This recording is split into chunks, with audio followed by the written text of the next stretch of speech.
Rejection and Remembrance, a poem for Transgender Day of Remembrance 2023. When I was born, they called me boy, the third of the male cousins born to 4 brothers, the bearer of a proud lineage.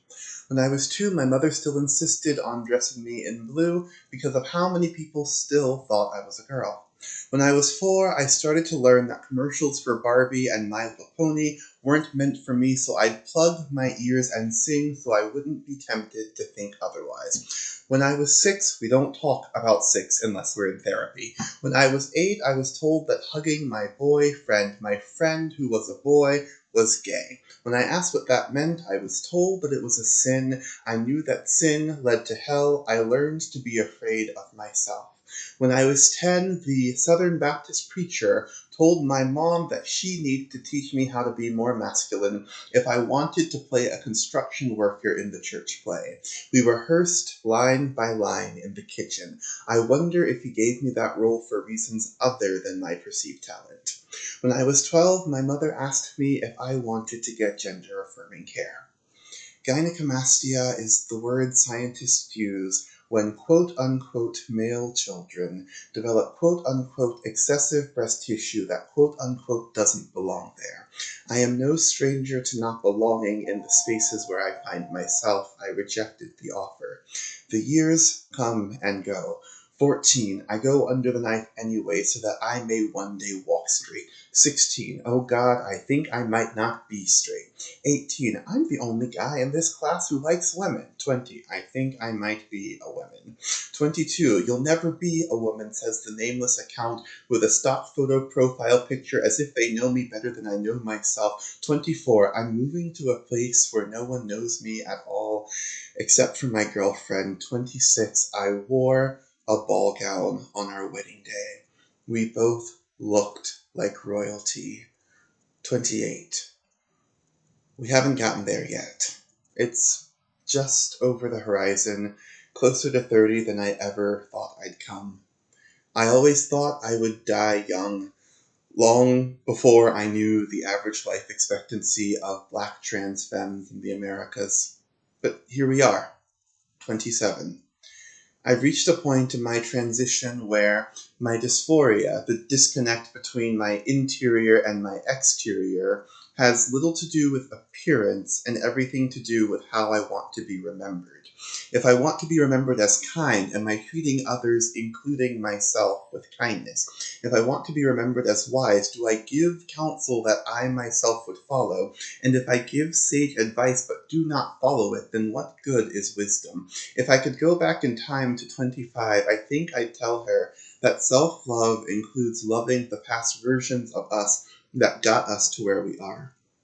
Because when I was 23, I changed the trajectory of my life with 2 tiny blue pills that tasted as sweet as the promise of a life lived authentically, of a life lived.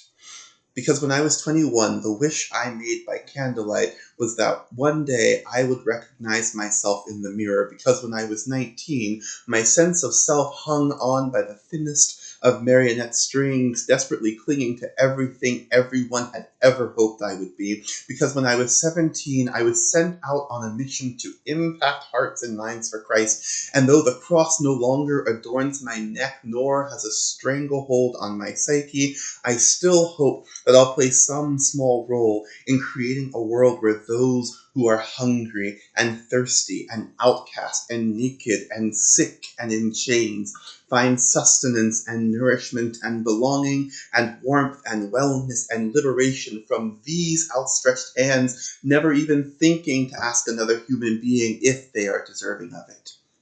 Because of course they are. They're my neighbor, my family.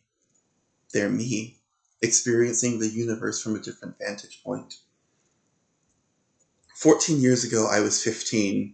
I had just been introduced to the idea that I might not be broken. Just a work in progress, never finished, always improving.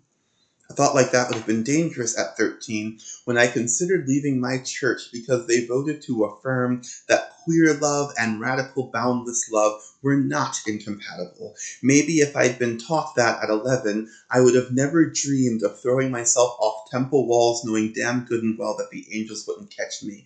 9 years old is the last time I remember being unafraid. They say that sadness is the opposite of happiness, but there's nothing like the fear of losing that joy, to mar a perfect moment like an ill-timed shout at a Beyoncé concert. When I was 7, I realized that I wanted to be a writer. Writing meant belonging. As my friends sat at the front of the classroom, filling the room with everyone's laughter, I realized that all I had to do to be loved by these strange, new, intimidating big kids was to create art, because artists always fit in, right? 20 years later, I'm still an oddball.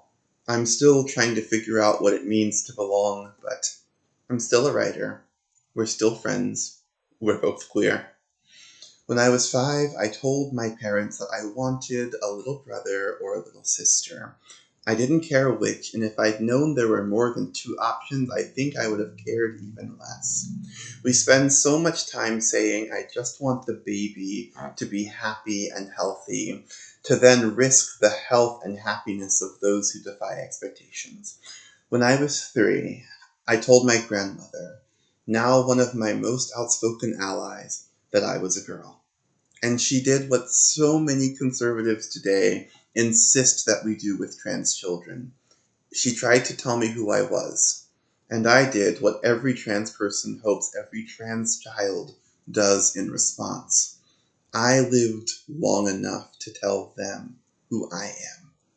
Because when I was 1, my family bought me so many toys that they knew I would love, and I played with the boxes.